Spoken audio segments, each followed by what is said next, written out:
that we have. What irresistibly seduces God.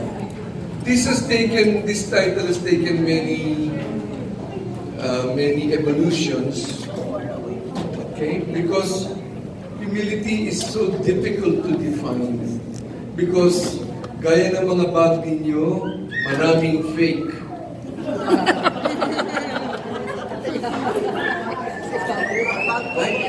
It is not God seducing us. It is we seducing God with humility. The whole idea here is God becomes irresistibly drawn to us because of humility. Humility is not something you pray for. It is something you decide to work on. Right? So, it is not we seduce, it is not God seducing us. In humility, we seduce no less than God. And we become irresistible to Him. Alright. Now, humility comes from the Latin humus, alright, which means ground, soil. That is how a humble person looks like, wallowing there. Okay? Humilitas is to lower oneself. To lower oneself. Yan. This is the lost key to life. The lost key, meaning it opens many avenues to love. It is the lost key to leadership. I'm really glad we have this kind of leader now, because it tells us all the bad things of what a leader should not be. Hindi na kinakailangan pag-usapan, kitang-kita na natin. Why key? It opens endless possibilities about life, endless possibilities about loving, endless possibilities of the impact of our leadership. Whatever group you belong, and all of you are leaders here because you are all leaders of families. When there is humility, it opens so many doors, so many possibilities, so many circumstances, and our life becomes effective and with impact. Right? Just very fast, what is false humility? We'll go into the definition of humility. What is false humility? It's preoccupied with the self. Okay, ang itsura ko, ano sasabihin ng mga tao? Okay.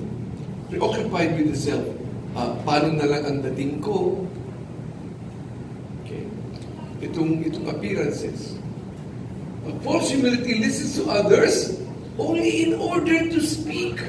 Makita mo yan sa conversation when you're at table and you're speaking. Ito isa nagko-compose na ng kanyang sasabihin. Yung kanyang mas masayang joke, mas nakakatawang joke, yung kanyang mas kagila-gilalas na kwento, yung kanyang mas exciting na buhay. Hindi siya nakikinig. Hindi siya nakikinig. Kaya at lumalabas siya na ilang beses mo nang ulitin, hindi pa rin mag-register because hindi siya nakikinig. Just there to admits small sins but ignores major sins because of image control. I remember my mother says, ako, wala akong diferensya. Ang diferensya ko lang ay mataba ako. Wala akong pinatatamaan. Inability to laugh at oneself. You know, nanay ka, wow, what a stature you have. Tatay ka, what a stature you have. To be able to laugh at yourself. Ikaw ba niloloko ka ng mga apo mo? Nice! Wonderful! Niloloko ko ng mga apo ko. Wonderful! Tingin nila sa'yo, parang, yeah. Ganyan ang tingin sa'yo. That's not nice.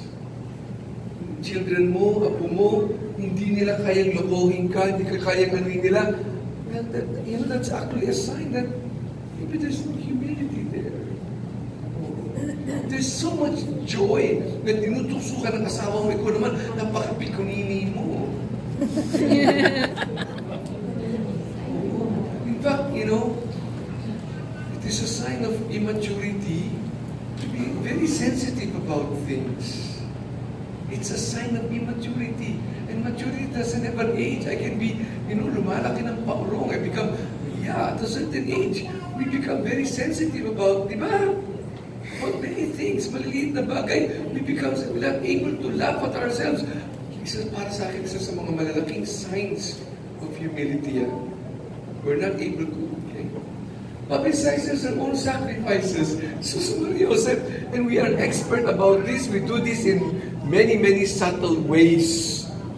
Many, many subtle ways na mga sakripisyong ginagawa mo sa parish na to, mga sakripisyong ginagawa mo para sa pamilya mo, and then one day you explode and you say, dami-dami ginagawa nito, wala kayong lahat appreciation.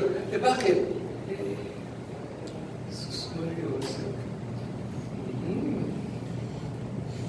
Use yourself as a standard for others' performance. Tularan mo ako, tingnan mo ako, ako kaya mo yan, bakit hindi mo kaya? Ikaw ang standard. Jesus Maria Joseph. Ako, bakit ako nakakapagsimba ako araw-araw? Bakit ako hindi ako inaantok pag nag-rosaryo? Sino sa inyo hindi inaantok?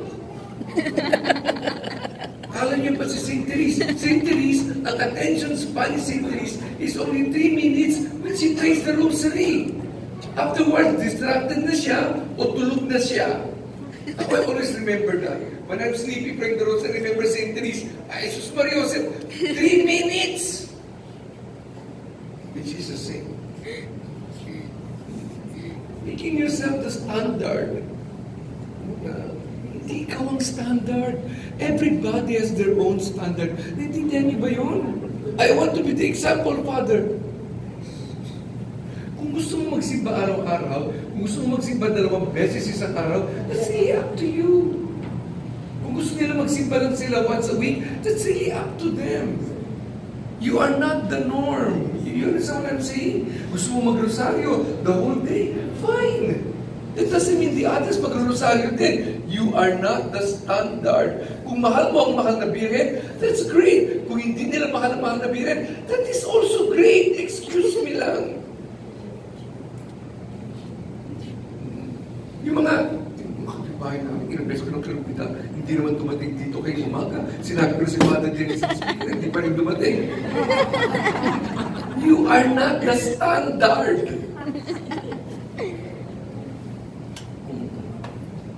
If they prefer to watch a movie rather than to come here, I don't know if you can do it. I don't know, you tell me why. When you invite a person to a party, hindi ko maintindihan bakit ka nagagalit pag hindi siya dumating? Bakit ba? Ha? Inisnab yung party mo. Ano ba? Ang hirap pumunta sa party mo. Maliligo pa ako. Magsisipilyo pa ako. Magbibihis pa ako. Makikita pa nila, ang taba-taba ako. There's so many, ang daming operation to go to your party. So when I go to your party, it's an honor and a privilege I do to you. Correct? Totoo ba yun? Yes. Hindi naman sa wala akong makain sa bahay namin eh. No, it's a lot of operation. So I'm just grateful. And if they're not able to come, why do you take it personally? Naintindihan mo yun? Bakit? Pumunta naman sa party niya. Wala na akong masasabi. Affects a humble tone of voice while saying proud things. Ay, anak ko. Pinaaral ng kanyang kumpanya. Thank you, Lord.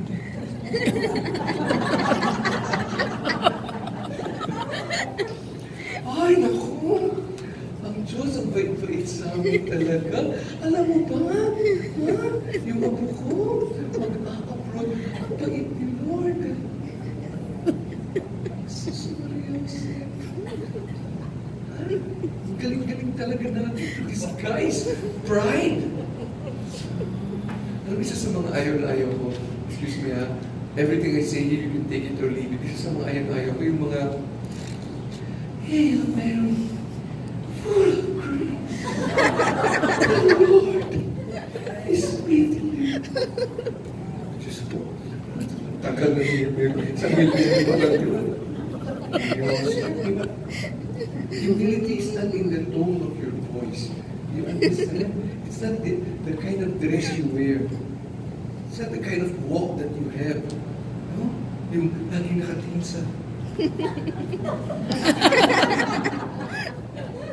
Mariose. Totoo to. Oo. Totoo. Ganyan siya maglakad.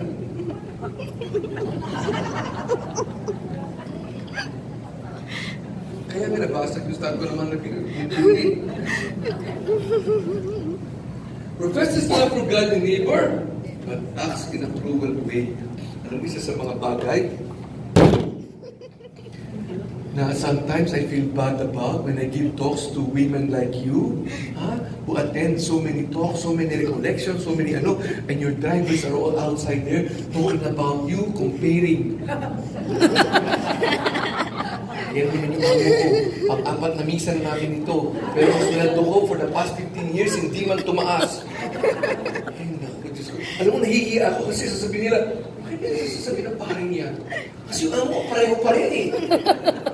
Lagi sinupuntahan lahat ng mga paring yan, tapos pareho pa rin. Bakit sasabihin ng paring yan? Kaya ako pa makikita ko sila. I kind of want to apologize. Pasensya ka na sa amo mo. Wala akong kinalaman kung bakit hanggang ngayon ganyan pa rin siya. I don't understand this. She's the president of CWL. Yung maid niya, na-accuse niya magnakaw, wala man siyang proof, siguro nagalit siya, hindi niya na-proof yun. At that same night, that same night, pinalayas niya. And she did not care. Wherever you will go, wherever you will sleep, wala akong pakialam sa'yo. Lumayas ka ngayong gabi. Oh my God. President ng CW legs. That is malago. Okay? False humility is employed to gain power over others. Is stooping down to those below her. Is self-righteous. Yan ang pinakagrabe. Tama ako, mali ka. Is exclusive, kami. Oh, that is so un-Christian to say, kami lang, member ba rito? Kasama kami sa September pilgrimage.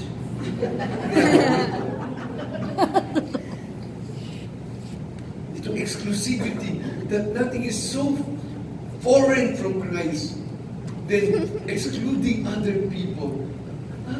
Kami lang ito. Hindi pwede. Hindi pwedeng kami lang. Hindi. His thinly veiled ego disguised as self-confidence. Self-confidence siya, pero actually his ego is easily offended. Offended. Pero isang very, very close to the Blessed Mother siya. Kilala niyo siya, hindi ko sasabihin ng pangalan. Hindi si Brenda. Very, very close to the Blessed Mother siya. Tapos sabi sa akin isang pakita, she's talking about, Blessed Mother, the Blessed Mother, the Blessed Mother. So sabi isang pakita, meron kami pare who's very, very mischievous and malicious. Malicious na, mischievous pa. So sabi niya, Dennis, tingnan mo ha, lumapit siya sa, na yun, itong devoted to the Blessed Mother. Alam mo, the last time I saw you, mas payat ka, ang taba mo ngayon. And walked away. Offended. Jesus, can I help it if I get offended? No, you can help it. But you can control your reaction. Naintindihan mo yun? You can control your reaction. May mga sa atin ba talagang ganun? Balat sibuyas? Meron. Pero you can control your reaction. What is your reaction? Saktan ako. Let it go. Let it go. Kasalanan ko ba kung hindi ako balat kalabaw kagaya mo? No? But you feel it. But you let it go. Okay, just let it go. Hindi yung akala pa ng pagkakataon para gumanti. O, mataba nga ako, ikaw naman pulbo. Loves to impose his opinion on others as truth. Opinion niya, pinipili niya, ito ang tama, ito ang dapat, ito ang... Kasi I need to save everybody. They must know the truth. Pag tinanggap nila, okay. Pag hindi nila tinanggap, okay. At this point in time, excuse me, at this point in time, Parish Council meeting, I was parish priest for 37 minutes, nag-aaway sila kung anong una ng maganda para sa corona ng mahal na period. Kasi pinupush niya yung una niya. Yung isa pinupush niya yung una niya. Alam mo naman nakapansin. Yung una na ginamit. Kasi gusto niya yung unan niya. Isa gusto yung unan din niya. Makalimutan niyo. Nagbanyo na ako 3 beses yung pinag-usapan. Enjoys judging other people. Natutuwa ko na sa enjoy. Parang, likes. Judging other people. Delights in debate rather than dialogue. Just for the sake of debating. Just for the sake of arguing. Rather than, okay? People who exhibit false humility spend a lot of time telling how humble they are.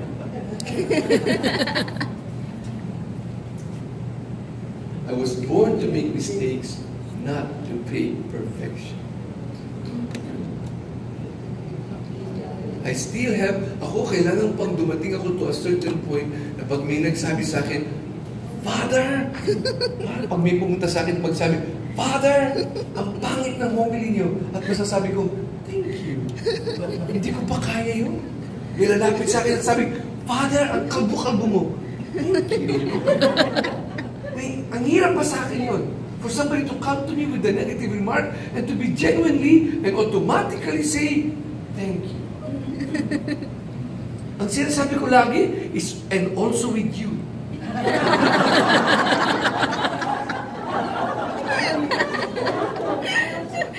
How wonderful it is, you as a mother, you as a father, you as a grandparent, to be able to say, ay, oo, nagkamali ako, I'm sorry.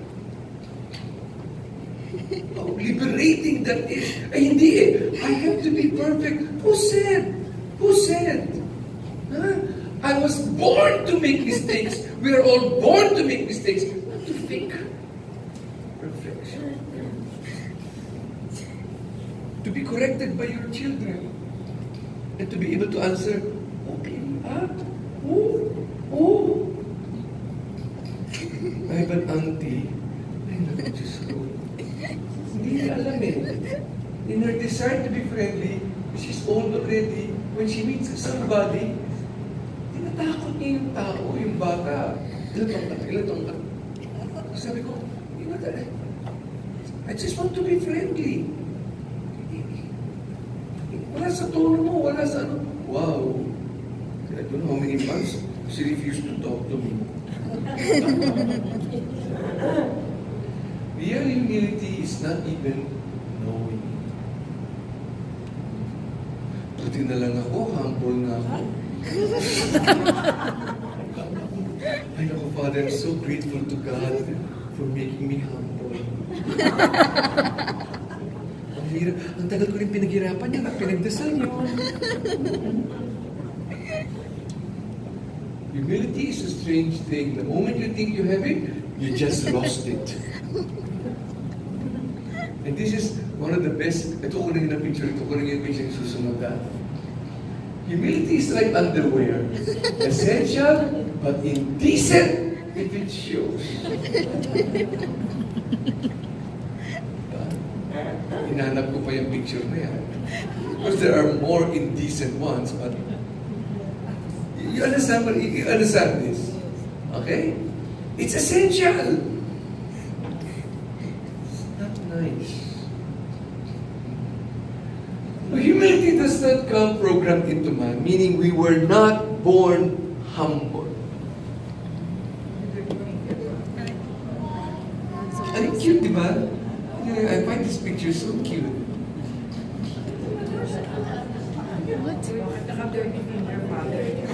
Ang cute nga eh. Siya ito kayong conservative. We are not born humble. Your grandchildren, they are far from humble.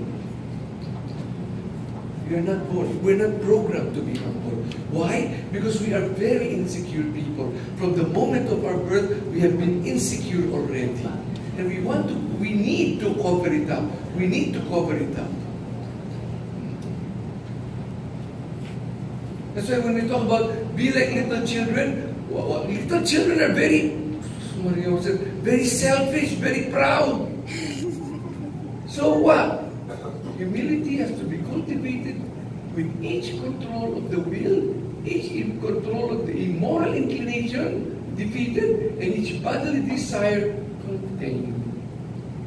We have to work on humility. We have to work on it. It doesn't come to us naturally. Now, listen to this. If we don't work on our humility, we will be humiliated. Ganun yun. Because it has to happen. Because the truth is, we have nothing to boast about. Because the truth is, we are really humble. We are really nothing. If we don't work on that truth, it will be imposed on us. We learn humility through accepting humiliations cheerfully. Right? Well, accepting, okay pa, pero cheerfully, may kahirapan yan. Every man thinks himself humble until a truly humbling experience humbles. The only true way to humility is humiliation. That is the only way, through humiliation. All the others, ang ganda naman yan, ay, sa Divisoria lang yan. That's not humility. Ay, ang ganda naman itong kwintasan. Ay, Father, napulot ko lang yan sa ukay-ukay. That's not humility. The way to humility, the only way to humility is humiliation.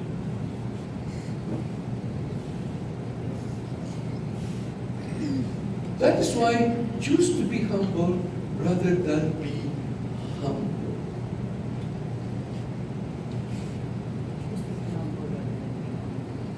Piliin na lang natin kaysa sa mangyari sa atin.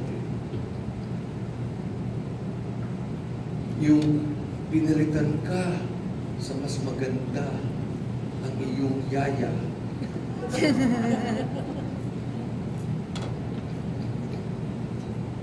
You know what?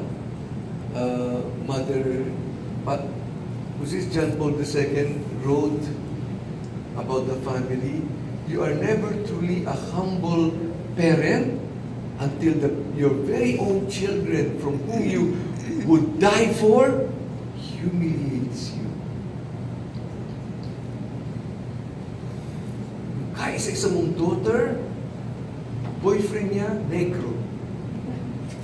Tingnan mo si Frida. Frida! You're never truly a parent until the very children that you love and will die for humiliates you. Then you are really a parent. Pinaiyakan ang sarili mong anak.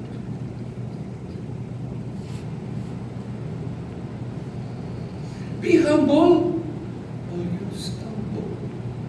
Why? Because pride comes before the fall. Kakatakot. Humble yourself or life will do it for you. Tanggapin na lang natin. And there are many in one day, in 24 hours, there are many instances when we can accept humiliation and be humble, rather than be humble. Daming pagkakataon. I remember my mother kasi belongs to this group called, they're a singing group. Puro sila mga, ano mo na, they are all in their 70s, 80s, and they are a singing group. No? Mga nakikinig lang sa kanila, yung mga maid nila.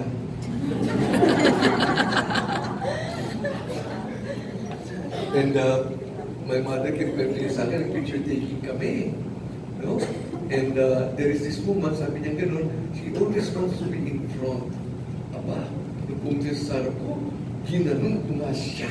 Hindi po niya yung... Imagine at your age, ginagawa mo pa yun. Just to be in the picture. Oh, bakit ba? Kasi gusto na... They're all nagsisiksikan sila to be with... Somebody of all people with Nur Miswari. Ano naman kung kapicture mo si Nur Miswari? Diba? So yung sumisinsi na gano'n, ginano niya. Dito siya sa kitabi doon. Humble yourself in the presence of the Lord. Why would I do that? And He will exalt you. Papapayaan mo siya to do that work. Papapayaan mo siya. Eh, Father, hindi niya naman napansin eh. Papayaan mo siya. If He wants to do it, He's going to do it. If it's good for your soul, it's good for everybody, He's going to do it. He's going to do it. I remember this saint, his name is Saint Benedict Lapre. He tried to enter different congregations for 16 times. At lagi na lang siyang pinapaalis. For many reasons, pasok siya, tanggal. Pa-apply pa lang siya, hindi tinanggap. 16 times he tried. Finally, na-get na niya, feeling niya, hindi rin siya talaga tatanggapin, he became a wandering beggar. What is a wandering beggar? Begging, mabaho, hindi naliligo, hindi nagsusuklay. Ganon. Just walking, sleeping with all the other beggars like any regular beggar. And then, he was in church, na-heart attack siya, dinala siya sa isang bahay, namatay siya. He is the #1 record holder for miracles on the day of his death. Something like 500 something. Kaya nang dahil dun, the king, cardinals, bishops, nag-aagawan kargahin yung bangkay niya. When God wants to do it, He will do it. Let God exalt us. A person who was nobody, God exalted him.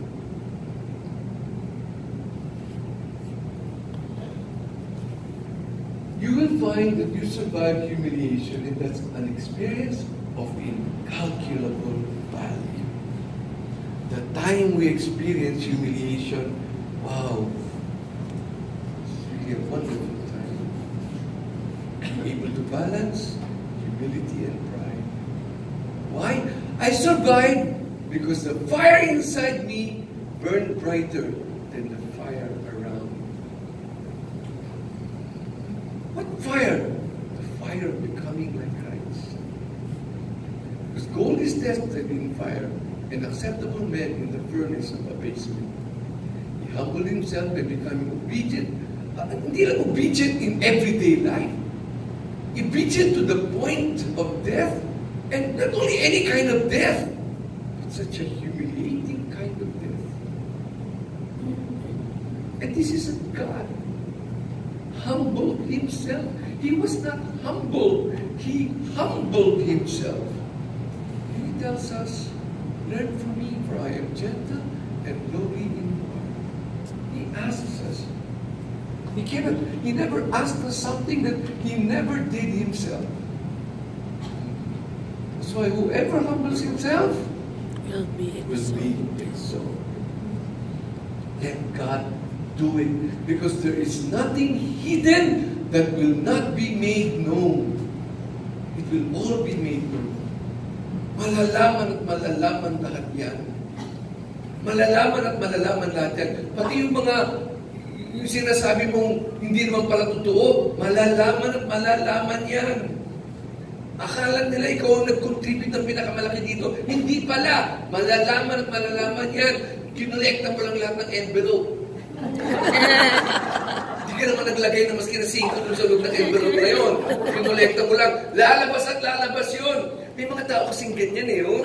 Akala mo sila yung nag-donate ng aircon. Actually, mag-donate ka. Pagkatapos na, ito, there for you, aircon. Kasi wala naman siya nilagay na sa kusing dun sa ano na yun. Malabas yan. Malalaman yan. It will all come out. It will all come out. Don't worry. So let God do it. Let God do it.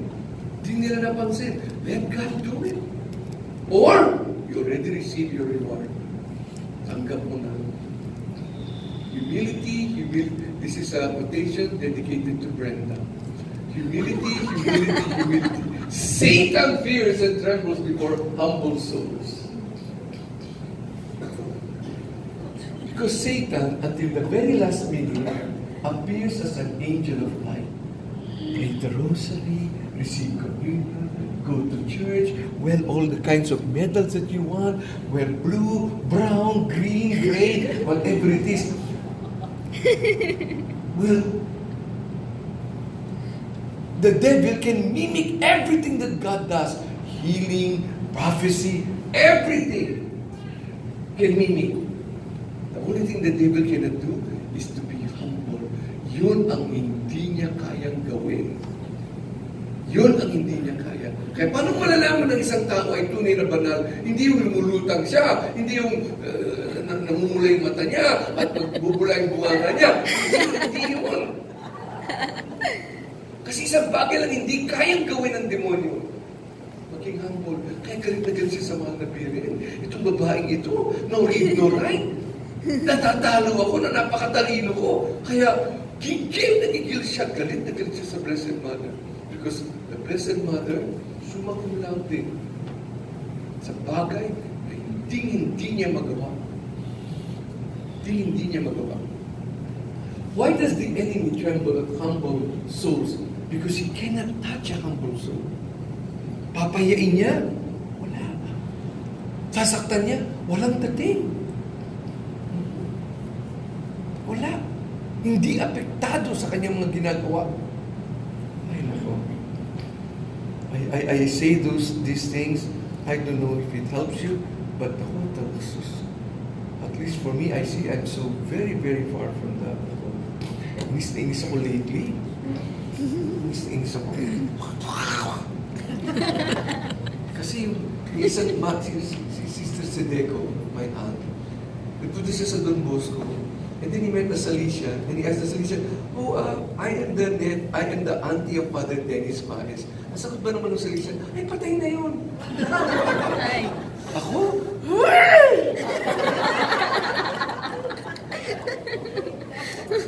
Nakainis. So my auntie called me immediately, testing my phone. Patay na ba daw ako? How could he have said that? But you know, the devil cannot do anything with a person who's humble. Kasi ano man ang itapon mo sa humble person, wa effect. Intindihan niyo ba yun? Wa effect. Wa effect sa kanya.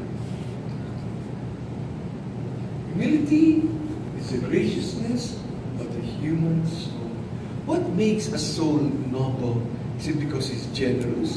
Is it because he's charitable? Is it because he's prayerful? No.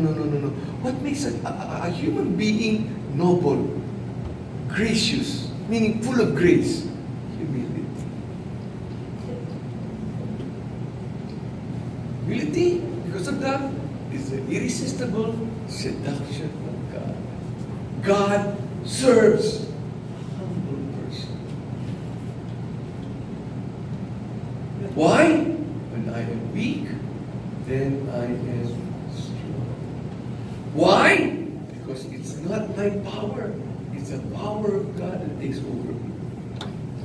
The next one is a video of one of the most beautiful rendition of the Ave Maria. Para sa atin, Ave Maria is para sa ano? Sa patay. Pero in Europe and in America, this song is used for weddings. No, I remember one time we were having simbang gabi, and there was this Italian priest, tanda na, he was in charge of the music. And so after the simbang gabi, when people were going out to the church, ang pinatugtog niya, yung Ave Maria. Ako yung mga tao, ay!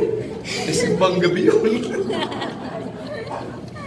This is, I think it's inappropriate for patay. Wait.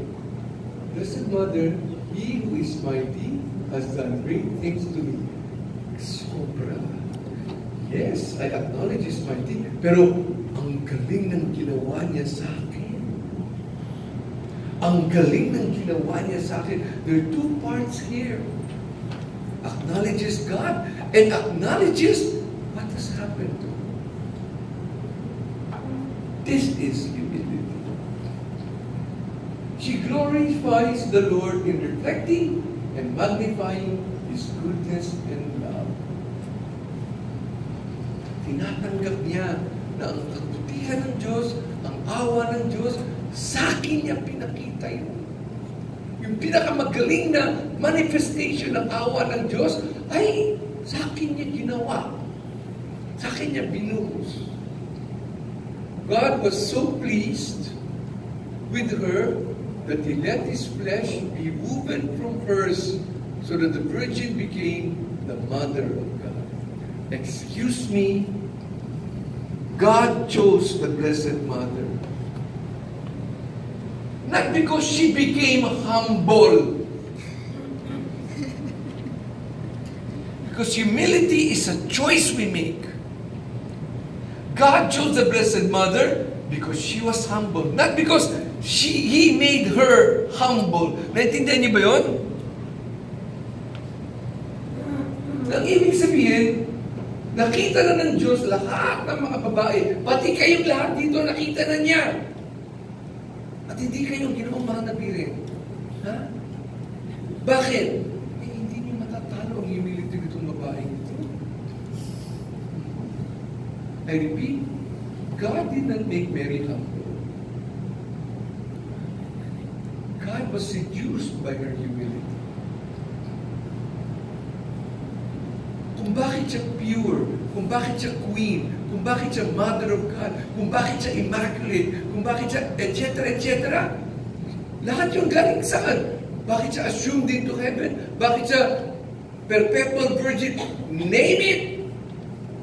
Bakit? Because she was humble. If there was somebody more humble than the Blessed Mother, if you were more humble than the Blessed Mother, ikaw na sana. Swerte naman namin na kilala ka namin. She is the stairway God took to descend and draw near to us. Bakit? Because if there is any human glory, any merit of our own in the fullness of time, it is she. Kung meron mang magaling na ginawa ang mankind, ang pinakamagaling na ginawa ang mankind, si Mary. Mary is that space, preserved free from sin, where God chose to mirror Himself. There's anybody na nakapag-achieve ng saksakan ng limpak-limpak na bagay na talagang, wow, only person was this woman who is no reed, no right.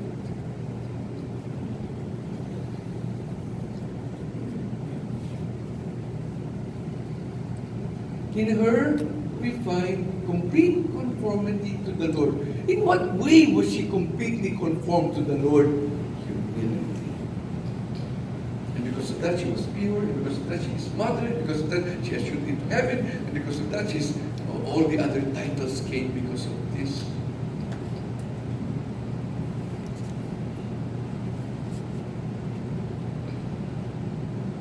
You see, Mary is pure, not because purity is a better virtue than getting married. That is not true. It is not true that people who are virgins ay mas banal pa sila kaysa mga kinasal. That is not true. It's not true. Okay? To say that is like saying that married life is a lower kind of life. Married life is a cheaper kind of vocation, which is so untrue.